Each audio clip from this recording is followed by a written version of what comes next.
দীর্ঘ সময় চুপ করে থাকার বিষয়টা তোমার উপর অবধারিত করে নাও, ফাইন্নাহু মাতবাদাতুন লিশ-শাইতান, কারণ এই কাজের মধ্য দিয়ে শয়তান বিতাড়িত হয়ে যায়।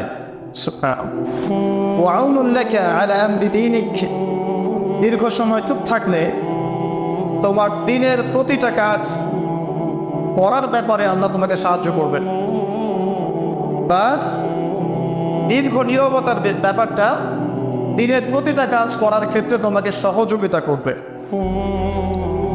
খুঁজতো, আমি বললাম জিদনি ইয়া রাসূলুল্লাহ, ইয়া রাসূল সাল্লাল্লাহু আলাইহি ওয়াসাল্লাম, আমাকে আরো বাড়িয়ে দিন, আরো কিছু বলুন, আরো কিছু ওসিয়ত করুন। ক্বালা, তিনি বললেন ইয়াকা ওয়া কাসরাতাদ দাহিক, সাবধান থাকবে, বেশি বেশি হাসবে না। ফাইন্নাহু ইউমিতুল কানি, কারণ যারা অধিক পরিমাণে হাসা